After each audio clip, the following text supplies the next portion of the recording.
देखो हम जो है आपको कल पढ़ा चुके हैं कि ठोस पदार्थ की अवस्था बता चुके हैं जी। आज हम लोग पढ़ेंगे द्रव पदार्थ की अवस्था, क्योंकि पदार्थ के तीन अवस्था ठोस, द्रव और गैस। तो हम लोग जो पदार्थ की अवस्था पढ़ चुके हैं, आज पढ़ेंगे द्रव की क्या क्या अवस्था होती है कि नहीं, क्या क्या इसका गुण होता है। तो हम लोग याद कीजिए, आपको बताए थे कि जो ठोस होता है तो ठोस में जो होता है उसकी आकृति और आयतन दोनों निश्चित होते हैं। निश्चित का मतलब होता है कि वो बदलता नहीं है। क्या जी, बदलता नहीं है। कोई भी ठोस पदार्थ लेंगे तो उसकी आकृति क्या होगी, नहीं बदलेगा, जैसा होगा या वैसा ही होगा। और उसको जहां भी रखेंगे, जितना स्थान गिरेगा, हर है कि नहीं, यहाँ वो उसको दूसरे जगह उठा कर रखेंगे, वहां भी उतना ही स्थान गिरेगा। कहने का मतलब ना उसकी आकृति बदलती है और ना ही उसकी आयतन बदलती है। लेकिन द्रव जो है, इसमें कह रहा है कि द्रव की आकृति निश्चित होती है, मतलब जो उसका रूप रंग होता है वो क्या जी, निश्चित नहीं होती है, किंतु उसका आयतन निश्चित होता है। अब देखो जी, इसका आकार आकृति जो है वो निश्चित कैसे नहीं होती है। निश्चित नहीं होने का मतलब बदलती रहती है, तभी निश्चित नहीं है जी। ठोस का मान लीजिए कि ये ठोस है, ये क्या जी, ठोस है। अब ये जैसा है वैसे नहीं है जी, इसको जहां भी रखेंगे वो इतना ही जगह छेदेगा नहीं, इसमें कोई परिवर्तन होगा। इसका आकृति मतलब निश्चित है, क्या जी, आकृति निश्चित है। लेकिन पानी ले लो जी, पानी, ठीक है जी, पानी का ही तो द्रव है। अब इसको क्या जी, लोटा में रखो, गिलास में रखो, छीपा में रखो। अब देखो, मान लीजिए तू 1 लीटर पानी ले लो, ठीक है, लोटा में रखोगे जी, है कि नहीं, पूरा भर जाएगा। तो लोटा, उसका आकृति क्या होगा जी, अगर सोचो लोटा में पानी रख दो, ठीक है, अब मान लो कि पानी को जमा दो, सपोज दैट, तो क्या होगा जी, लोटा का फाड़ के निकालेगी तो लोटे के आकार का हो जाएगा कि नहीं, होगा, वो लोटे के आकार का हो जाएगा। बात समझ जी। इसका मतलब क्या जी, उसका आकार लोटा जैसा हो गया। और उसी 1 लीटर पानी को बोतल में रख दो, 1 लीटर बोतल में, है कि नहीं, बोतल में रखो और उसको जमा दो फ्रिज में रख के, तो क्या होगा, बोतल में क्या आकार का हो जाएगा जी। इसका मतलब 1 लीटर पानी लोटुओं में था तो उसमें लोटा का आकार का हो गया, और 1 लीटर पानी बोतल में था वो बोतल का आकार का हो गया। समझ रहे जी, मतलब उसकी जो आकृति है वो क्या जी, वो चेंज हो रही है। यहाँ लोटा की तरह हो गया, यहाँ बोतल की तरह हो गया। अब क्या जी, छिपा ले लो, मतलब जो नहीं होता जी, उसमें ले लो, 1 लीटर पानी है उसमें उझेल दो, आप फ्रिज में रख दो, और आपने छिपुआ हटा लो तो कैसे हो जाएगा, छिपा की आकृति का हो जाएगा। समझ रहे जी।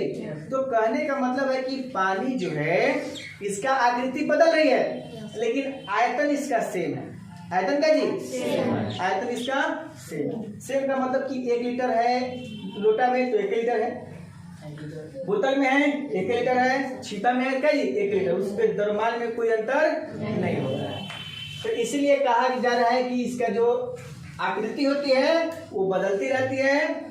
जिस बर्तन में उसको रखा जाएगा उसी बर्तन का वो आकृति ले लेगा, ठीक है जी। लोटा में रखा तो लोटा का आकृति, बोतल में रखा तो बोतल का आकृति, समझ रहे जी।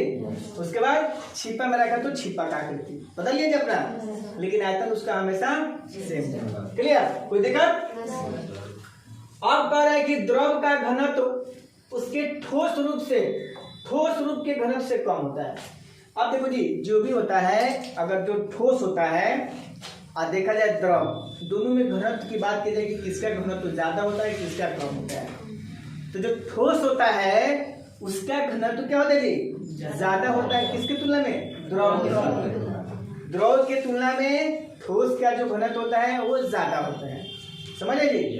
अब ये ज्यादा क्यों होता है, ज्यादा क्यों होता है, मान लो कि ये जगह ले लो जी, इतना जगह ले लो, ठीक है, हम इतना जगह ले लिए, इस जगह में देखा जाएगा ये कोई ठोस है जी, देखा जाएगा तो इसके जो कण होंगे वो क्या होंगे, दूर होंगे, इसके कण जो होंगे नजदीक होंगे, क्या होंगे जी, इसके कोण नजदीक होंगे कि नहीं जी।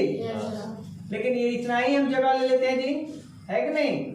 इसका देखेंगे इसमें तो इसके कण क्या होगा जी, अधिक होगा, क्या होगा जी, अधिक दूरी पर होगा इसका कण होगा।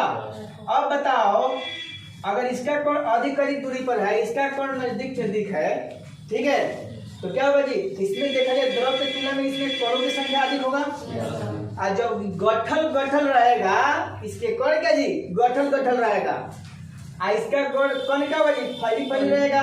तो तुम ही समझ लो जब फैली फैली रहेगा तो ये कमे ना हटेगा रे, आ गठल गठल रहेगा तो क्या होगा जी ज्यादा हटेगा।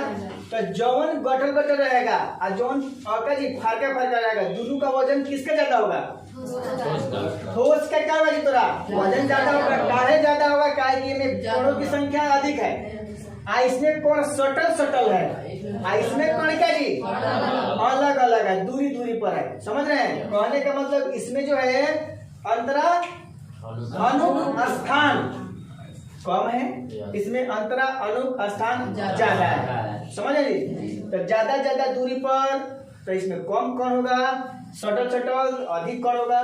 तो इसीलिए बताया गया है कि इसका जो घनत्व होता है, ठोस का जो घनत्व होता है, ये ठोस है तो ठोस का घनत्व जो होता है वो द्रव के घनत्व से क्या होता है जी अधिक होता है। और अधिक क्या होता है समझ गए जी, इसमें कणों की जो बीच की जो स्थान होती है वो कम होती है।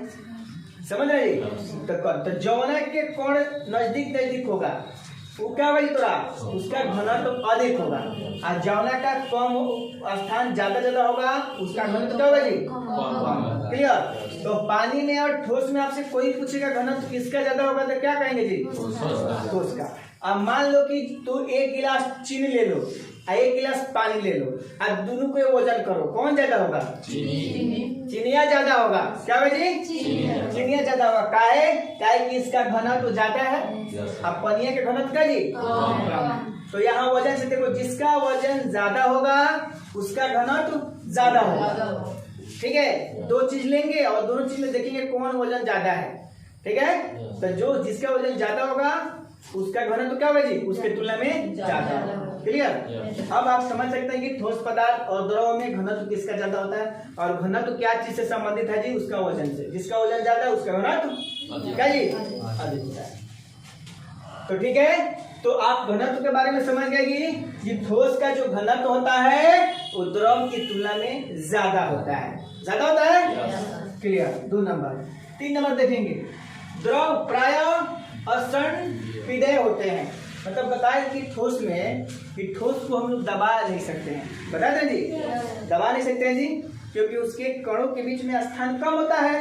अब बल मजबूत होता है तो हम लोग दबाते हैं तो दबता नहीं है, नहीं दबता है जी। उसी तरह जो है अब ये जो है आपका द्रव भी उसको भी नहीं दबाया जा सकता है, द्रव को भी दबाया। अब देखो जी द्रव के कण होते हैं छिलते हैं, अब पानी के ले लिया दबाओ तो दबेगा थोड़ी जी वो छिल जाएगा, है कि नहीं। दबाओ तो छिल जाएगा, फिर छोड़ दो फिर आ जाएगा। समझ रहे जी। तो वो जो होते हैं वो भी कह दीजिए अपना दबते नहीं है। लेकिन अगर देखा जाए तो इसके जो कण नजदीक नजदीक होते हैं द्रव ठोस के, और द्रव के कण थोड़ा अलग अलग होते हैं। और थोड़ा कोशिश करो, अगर दबाने की कोशिश किया जाएगा इसके परमाणु को लेकर तो देखो मान लीजिए कम कम था तो इसको दबाने पे इसके नजदीक नहीं आ रहा था, हाई का फैल फैला तो इसको दबाएंगे तो इसके थोड़ा नजदीक आएगा कि नहीं आएगा, लेकिन वो नेग्लिजिबल होता है कि नहीं, मुझे दिखाई नहीं देता है। लेकिन इसको भी दबाया जाएगा तो थोड़ा सा दब सकता है। समझ रहे जी। लेकिन ठीक है जी असंपीड्य होता है, मतलब वो दबते नहीं है कि नहीं। लैब में दिखाया जाता है, हम लोग नहीं दे सकते हैं, पानी को लोग दबाएंगे तो दब जाएगा, है कि नहीं। उसके बाद है 4 नंबर में द्रवों के द्रव्यनांक और क्वथनांक ठोस पदार्थों के प्राय कम होते हैं। इनकी जो मेल्टिंग पॉइंट होती है और बॉइलिंग पॉइंट होती है वो ठोस से क्या होता है जी कम होता है, ठोस से कम होता है। तो अगर क्या होता है जी ठोस से कम होता है, जो हम आपके बॉइलिंग पॉइंट और मेल्टिंग पॉइंट के बारे में कल बता चुके हैं जी, बता ही जरूरत नहीं है। द्रव पदार्थों में बहने की प्रवृत्ति पाई जाती है।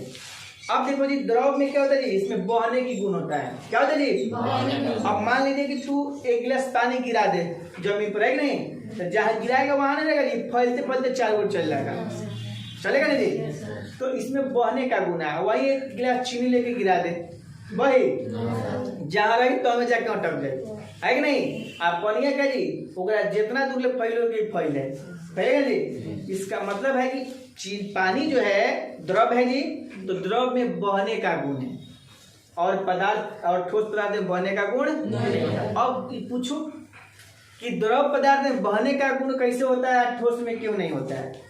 ठीक है जी। तो इसमें जो है इसके जो कण होते हैं, द्रव के कण होते हैं वो एक दूसरे पर छिड़ते हैं, बिछुलते हैं, क्या जी बिछुलते हैं, है कि नहीं? तब बिछुलते हैं, तब बिछुलेगा एक दूसरे बिछलेगा, बिछलते बिछले क्या भाई दो मान ले कौन है एक पर चढ़ल छिउल गए छिउलल, अब फिर दूसरा कोन आके चढ़ल छिउलल आगे गए देख छिउला होता नहीं बा, अब फिर छिउलल छिउल गए यहाँ आ गए, फिर एक पर चढ़ल छिउल गए इधर आ गए, है कि नहीं? अभी छिउलते छिउलते क्या जी आगे तक जहां तक लेकर छिउलते छिउलते बा वहां तक छिउलते छिउलते जाए नो। लेकिन ठोस पदार्थ के कण जो होते हैं सब एक दूसरे में मजबूत होते हैं, बंधे होते हैं।